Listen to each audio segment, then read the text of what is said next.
हे परमपिता परमात्मा, आपको नमस्कार है। नमस्कार करती हूँ मैं आप सभी महान आत्माओं को। आज जो मैं आपको बताना चाहती हूँ वो बहुत खास है, केवल मेरे लिए ही नहीं या फिर सिर्फ आपके लिए नहीं, बल्कि आने वाली हर जेनरेशन के लिए। मैं जो बताना चाहती हूँ उससे पहले मैं आपको एक वीडियो सुनवाऊँगी। इस वीडियो को आप ध्यान से सुनिए, क्योंकि उसके बाद मैं कुछ ज़रूरी प्रश्न आपसे करने वाली हूँ जो आपके आने वाले भविष्य के निर्माता होंगे। मैं हूँ शरण में तेरी, संसार के रचैया। मैं हूँ शरण में तेरी, संसार के रचैया।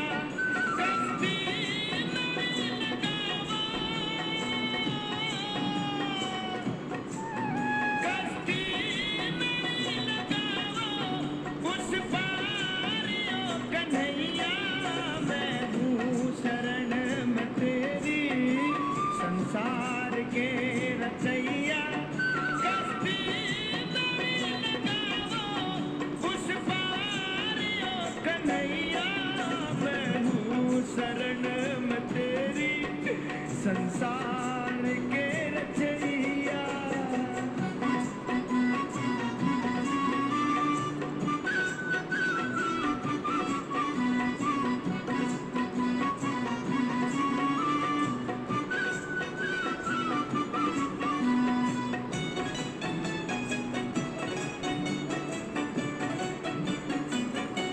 मेरी अरदास सुन लीजिए,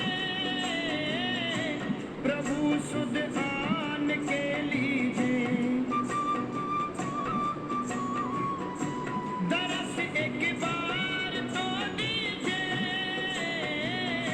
मैं समझूंगा श्याम रीजे। पतवार थाम लो तुम, पतवार थाम लो तुम, मझधार में नैया। मैं हूँ शरण में तेरी, संसार के रचैया। तो आप सभी ने देख ली, सुन भी ली। अच्छा, चलिए बताइए मुझे कि आपने इस वीडियो में क्या देखा। मैं जानती हूँ आपके दिमाग में आ रहा है भगवान श्री कृष्ण देखे, कुछ कहेंगे श्री राधा देखी, कोई कहेंगे हमने दोनों देखे।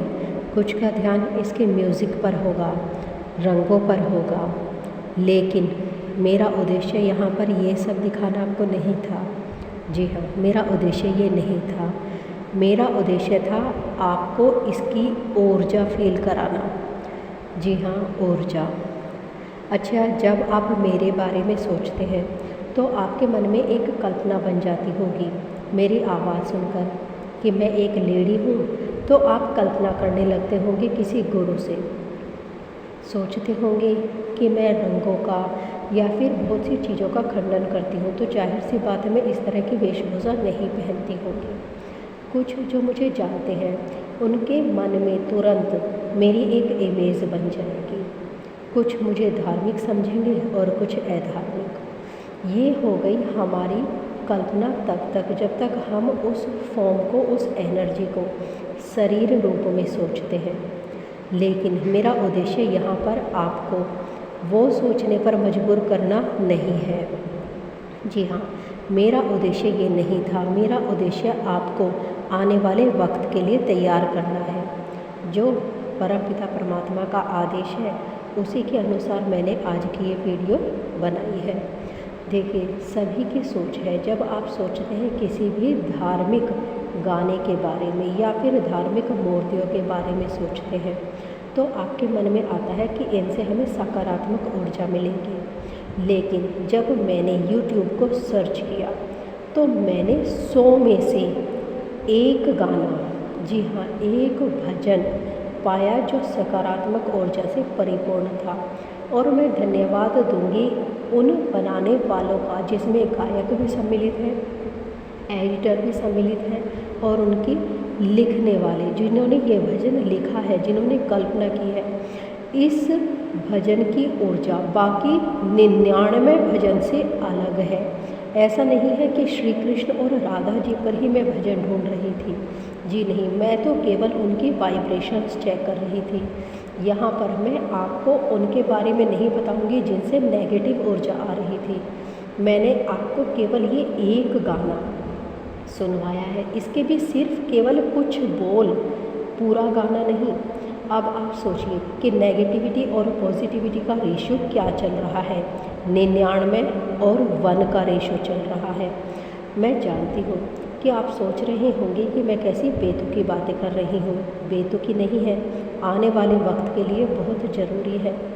जब आप कोई चीज़ खरीदने के लिए मार्केट में जाते हैं, सपोज़ कुछ भी है, चाहे वो भोजन है, कपड़े हैं, कुछ भी है, घर के डेकोरेशन की चीज़ें हैं, तो आपका ध्यान उसके स्थूल पर रहता है, उसके रंगों पर, उसकी दिखावट पर। और कई बार आप जब भी कोई फूड से रिलेटेड आइटम खरीदते हैं, आपका ध्यान उसकी पैकिंग पर रहता है, उसके एक्सपायरी डेट पर रहता है। लेकिन आप कैसे कह सकते हैं कि ये ऑथेंटिक है? हम जानते हैं कि बहुत सारी चीज़ों को पैकिंग चेंज करके बेचा जाता है। एक्सपायरी डेट सब कंपनी ने बनाई है। हम ये नहीं कह सकते कि कोई चीज़ ऑथेंटिक है या नहीं है।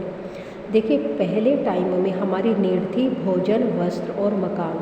यदि मैं आज आपसे पूछूं कि आपकी नीड क्या है, तो आप कहेंगे यही है, तो मैं कहूँगी नहीं।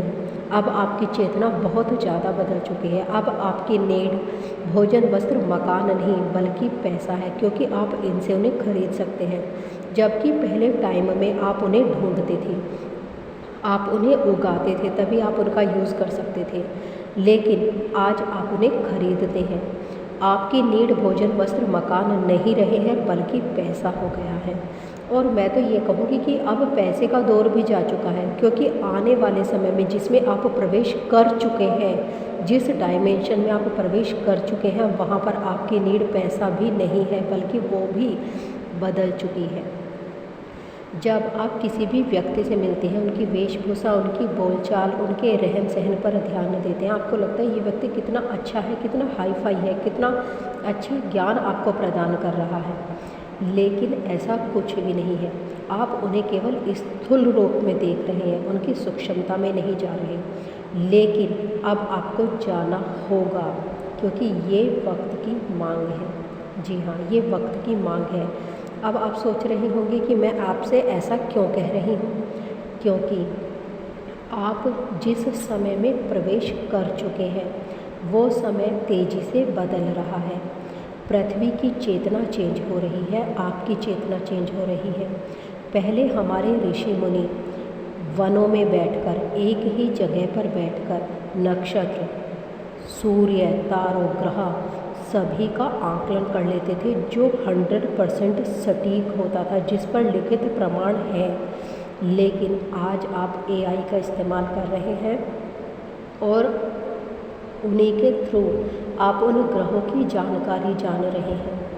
ये बहुत अच्छी बात है कि आप विज्ञान में आगे बढ़ रहे हैं, क्योंकि अब आप अंधविश्वास से बाहर निकल रहे हैं। आप उन डेटा पर भरोसा कर रहे हैं जो तस्वीरें आपको AI भेजेगा।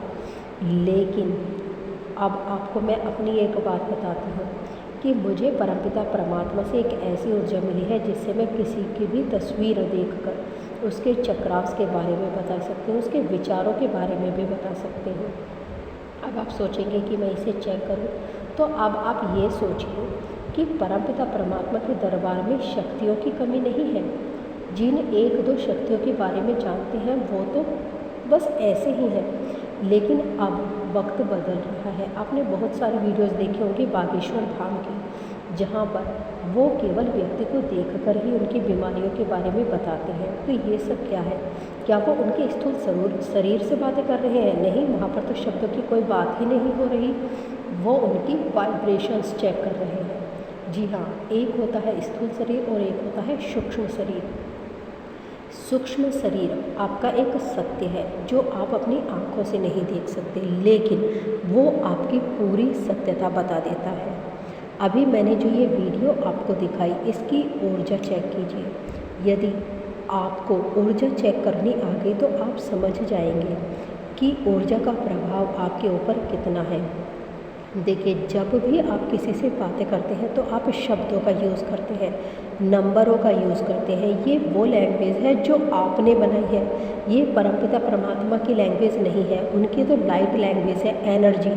एनर्जी कोई भी रूप धारण करती है, चाहे वो कोई ह्यूमन हो, चाहे वो कोई एनिमल हो, कोई निर्जीव चीज़ भी हो, सब में एक ऊर्जा है। अब जब आप उस ऊर्जा से कनेक्ट होंगे, तो ऊर्जा को आप यूज़ करना सीखेंगे, तो आप चीज़ों को उनके रंगों से, उनके दिखावे से चेक नहीं करेंगे। देखिए, हर सफ़ेद चीज़ दूध नहीं होती। अब आपको दूध को भी चेक करना पड़ता है, लेकिन आने वाले वक्त में एआई का समय है। एआई के समय में अब आप सोच रहे होंगे कि यदि हम एआई से संबंधित पढ़ाई करें तो आने वाले स्कोप में आपको बहुत अच्छी जॉब मिल जाएगी। आगे एआई का स्कोप है, लेकिन अभी आप जो एआई डेवलप कर रहे हैं ना, आर्टिफिशियल इंटेलिजेंस, अर्थात उसे आप सोचने विचारने की क्षमता प्रदान कर रहे हैं, और जब ये दौर कंप्लीट हो जाएगा उस वक्त एआई ही एआई को डेवलप करेगा। उस वक्त आपकी ज़रूरत ख़त्म हो जाएगी। जी हाँ, जिस तरह से एक कंप्यूटर 10 का काम कर रहा है, वैसे ही आने वाले समय में एआई ही एआई को डेवलप करेगी। उस वक्त आपकी नीड नहीं रहेगी, बल्कि आपको तो उससे भी ज़्यादा वक्त के लिए तैयार होना है, क्योंकि एक वक्त ऐसा आएगा जब आपको ये पहचानना होगा कि कौन ह्यूमन है और कौन एआई है, किस में पॉजिटिव एनर्जी है और किस में नेगेटिव एनर्जी है। आपको अब स्थूल से बाहर निकलकर उस सूक्ष्मता में आना पड़ेगा। यदि एक दो आत्माएं आ सकती हैं तो आप भी आ सकती हैं। आप भी मेडिटेशन के थ्रू, अर्थात परमपिता परमात्मा से कनेक्ट होकर वाइब्रेशन को चेक करना आराम से सीख सकते हैं। देखिए, आप बॉडी को स्कैन करते हैं ये जानने के लिए कि बॉडी के किस अंग में कौन सा रोग है, कितना है, कौन से बैक्टीरियाज प्रवेश कर चुके हैं। वही स्कैनिंग पावर आपकी आइज़ में आनी चाहिए।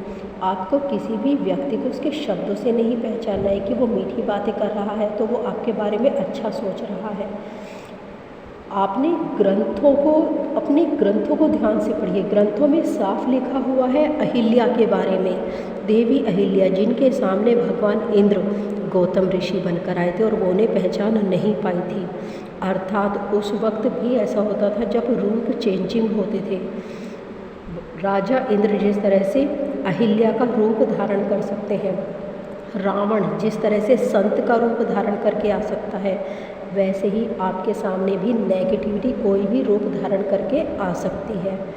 इसका मैं एक उदाहरण देती हूँ। मेरे पास एक केस आया था एक लेडी का, जिसमें वो लेडी ये कह रही थी कि उन्हें बालाजी के दर्शन होते हैं, उन्हें हनुमान जी के दर्शन होते हैं, उन्हें हनुमान जी साक्षात दिखाई देते हैं। उन्हें किसी भी मंदिर में जाने की ज़रूरत नहीं है क्योंकि वो इतनी पूजा पाठ करते हैं। और दूसरी ही तरफ उनके शरीर में एक बदलाव हो रहा था। उन्हें मासिक धर्म नॉर्मल नहीं बल्कि एबनॉर्मल था, और उन्होंने बहुत डॉक्टर्स के पास जाके ये चेक कराया, और डॉक्टर्स ने जितनी दवाई दे सकते थे दी, लेकिन उनके साथ कोई भी इफ़ेक्ट नहीं हो रहा था, उन्हें कोई भी आराम नहीं हो रहा था। आप ही सोचिए, क्या ये अनयूजुअल नहीं है? क्या ये नॉर्मल नहीं है? देखिए, एबनॉर्मल है। एक तरफ उन्हें हनुमान जी दिखाए जा रहे हैं और दूसरी तरफ उनके शरीर में ही नेगेटिविटी का वास हो रहा है। ध्यान में आपके साथ कई बार ऐसा होगा जहाँ पर आप भ्रमजाल में फंसेंगे। नेगेटिव एनर्जी आपसे पॉजिटिव एनर्जी के थ्रू बात करेगी। ऐसा वक्त पहले भी था कि जब झूठ सत्य के भेष में आपके सामने आता था। रावण संत के रूप में माँ सीता के पास आया था। अब आप ये सोचिए कि मैं एक तुच्छ आत्मा हूँ, मैं चीज़ों की एनर्जी चेक कर सकती हूँ, लोगों की एनर्जी चेक कर सकती हूँ, उनके शब्दों में आए बिना उनके चक्रास को चेक कर सकती हूँ। तो सीता माता की एनर्जी कितनी हाई होगी? क्या वो उस साधु को पहचान नहीं पाई होंगी जो रावण के भेष में था? बिल्कुल पहचान पाई होंगी। जब मैं आकलन करती हूँ तो मैं ये जान पाती हूँ कि सीता माता लक्ष्मण रेखा पार करने से पहले ही ये जान चुकी थी कि रावण साधु भेष में उनके पास आ रहा है। इनफैक्ट वो उससे काफ़ी टाइम पहले जानती थी कि उन्हें क्या करना है। रामायण से जुड़े इतने तथ्य मुझे परमपिता परमात्मा बता चुके हैं कि यदि मैं उन्हें आपके साथ शेयर करूं तो आपको ये हैरानी होगी कि आज तक आप जो रामायण पढ़ रहे थे उसमें कितना अलग है। जी हाँ, बहुत अलग है। लेकिन मैं आपको बताऊं, उससे ज़्यादा बेहतर है कि आप खुद सत्य जानें। मैं किसी के वाइब्रेशन आपको बताऊं या फिर कोई एक आध गुरु आपको ये वाइब्रेशन बताए, उससे ज़्यादा बेहतर है कि आप खुद वाइब्रेशन पहचाननी सीखें। आपको अब स्थूल के साथ नहीं, सूक्ष्म के साथ वर्क करना है। स्वप्नों में आपके साथ जो गलत होता है वो आपके स्थूल शरीर के साथ नहीं, आपके सूक्ष्म शरीर के साथ होता है, चाहे आप स्त्री हो या फिर पुरुष हो। अब आपको जो भी वर्क करना है वो आपको सूक्ष्म शरीर के साथ करना है। मैंने इसकी चेकिंग तब की थी जब मैं एक पार्टी में गई थी। वहाँ पर मैंने सोचा कि चलिए आज एक एक्सपेरिमेंट करते हैं, चेक करते हैं कि यहाँ पर जितने भी लोग, जितने भी पीपल्स आए हैं उनकी एनर्जी कैसी है। तो आप यकीन नहीं करेंगे, मुझे छोड़कर वहाँ पर 170 व्यक्ति थे और सबकी एनर्जी नेगेटिव थी। जी हाँ, सबकी एनर्जी, किसी एक भी व्यक्ति की एनर्जी मुझे पॉजिटिव नज़र नहीं आई। कोई डायबिटीज़ का शिकार था, कोई खांसी का, कोई डेंगू का। ये सब बीमारियां वास्तव में हमारी नेगेटिविटी से आती हैं। जब नेगेटिविटी आपके ऑरा पर इफ़ेक्ट करती है तो आपका शरीर तो बहुत दूर है, उससे पहले ही वो एनर्जी आपकी एनर्जी को चेंज कर चुकी होती है और एनर्जी का प्रभाव आपके शरीर पर पड़ रहा होता है। जिस दिन आप अपनी एनर्जी को चेंज करना सीख जाएंगे, अपनी नेगेटिव एनर्जी को पॉजिटिव एनर्जी में यूज़ करना सीख जाएंगे, चेंज करना सीख जाएंगे, उस दिन आपका शरीर अपने आप स्वस्थ हो जाएगा। केवल आपको निर्विचार होकर परमपिता परमात्मा से कनेक्ट होना होगा। जिस वक्त आप निर्विचार होंगे उस वक्त परमपिता परमात्मा की ऊर्जा आपके साथ वर्क करेगी।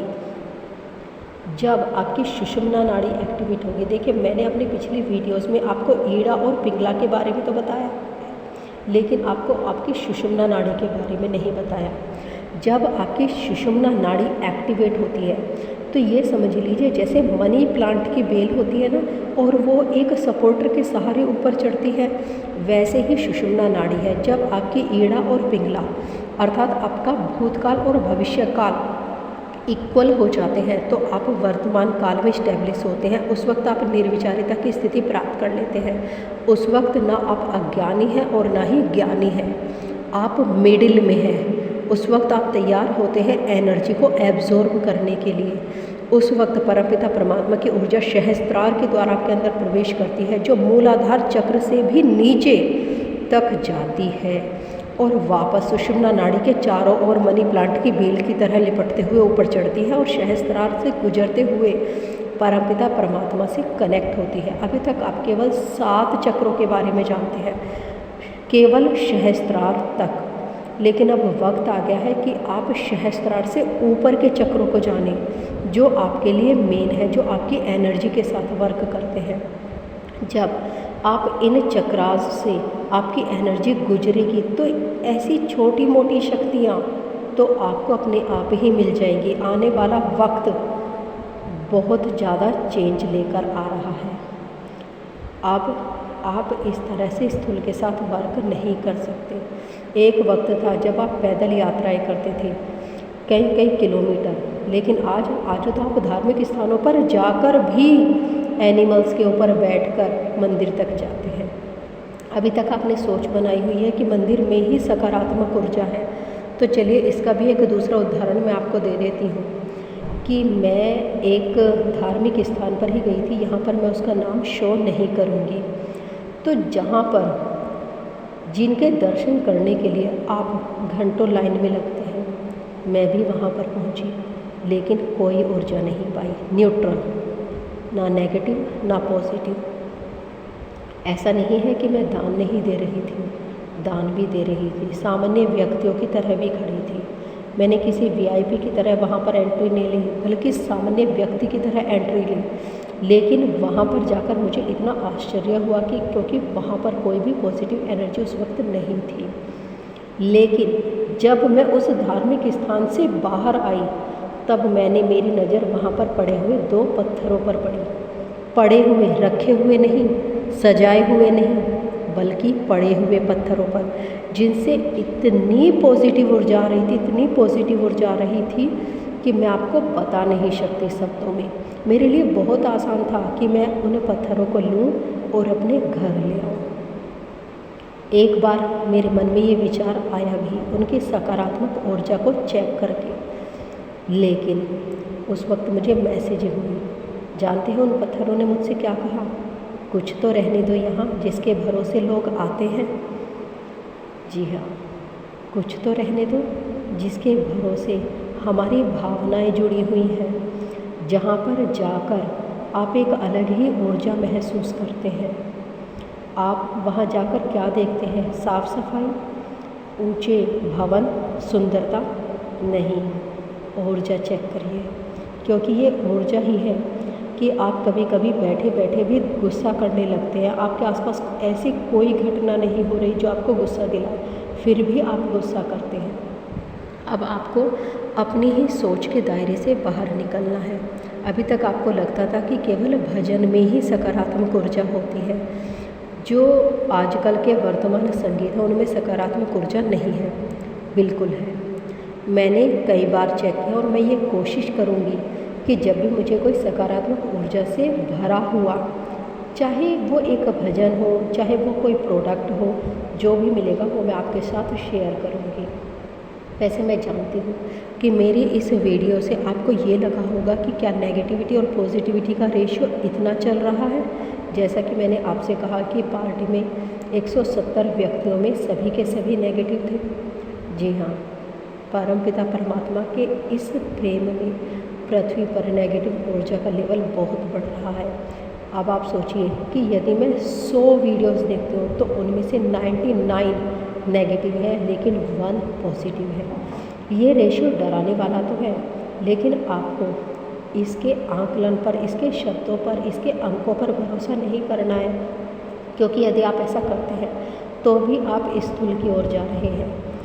आपको ध्यान रखना है। देखिए, हमारा शरीर है, हमारे शरीर में बहुत सारे अंग हैं, बहुत सारी कोशिकाएं हैं, लाखों हैं, या मैं कहूँगी लाखों की भी लाखों हैं, लेकिन उन्हें पवित्र करने के लिए गंगा जल की एक बूंद ही काफ़ी है। यदि आप इनका कंपैरिजन करेंगे तो कहाँ गंगा जल की एक बूंद, वेट लगा लीजिए किसी भी शरीर का, या फिर उसे लंबाई चौड़ाई जैसे नापना है नाप लीजिए। गंगा जल की बूंद बहुत छोटी है और शरीर बहुत बड़ा, लेकिन फिर भी गंगा जल की एक बूंद ही काफ़ी है आपके संपूर्ण शरीर, आपके शरीर के सभी अंगों, सभी कोशिकाओं को शुद्ध करने के लिए। वो एक ही बहुत है अंधकार को मिटाने के लिए, लेकिन उस एक को सूर्य के समान होना होगा, ताकि वो पृथ्वी के सारे अंधकार को, केवल पृथ्वी के ही क्यों, बाकी ग्रहों के भी सारे अंधकार को दूर कर दे। तो बनिए ऐसे जो आपकी ऊर्जा से नेगेटिव ऊर्जा को भी पॉजिटिव कर दे। और यदि आप चाहते हैं कि आप भी वाइब्रेशन चेक करना सीखें तो मेडिटेशन करिए। आप यदि चाहते हैं तो मैं आपको मेडिटेशन करना ज़रूर सिखाऊंगी। मैं आपको लाइक, शेयर, सब्सक्राइब करने के लिए नहीं कहूँगी। यदि मेरी एनर्जी आपके साथ मैच होती है और आपको लगता है कि मेरी दी हुई इन्फॉर्मेशन आपके लिए वैल्यूएबल है तो आप कीजिए, क्योंकि यदि मैं ये वीडियो डालती हूँ और आप सब्सक्राइब नहीं करते हैं तो हो सकता है ये वीडियो आपके पास 6-7 बार साल बाद पहुँचे, लेकिन आपको उस वक्त उसकी ज़रूरत नहीं होगी, क्योंकि वक्त बहुत बदल चुका होगा। आपको ज़रूरत अब है तो आपको खुद ही प्रयत्न करना होगा। मुझे मेरा परमत्व प्राप्त हो चुका है, आपको अपना करना होगा। यही आपकी नियति और आपका कर्म है। भगवान श्री कृष्ण ने कहा है कर्म करते रहिए। यदि आप इस दौड़ में पीछे रह जाएंगे तो फेल हो जाएंगे। अब ये तय आपको करना है कि फेल होना है या पास होना है। अभी तक आप समय को घंटों में, मिनट में, सेकंड में तय करते थे, लेकिन अब आपको सेकंड के 1000वें भाग में जाना पड़ेगा। जहां पर आप एआई डेवलप कर रहे हैं, उस एआई को आने वाले समय में हराने के लिए आपको उससे ज़्यादा पर वर्क करना होगा।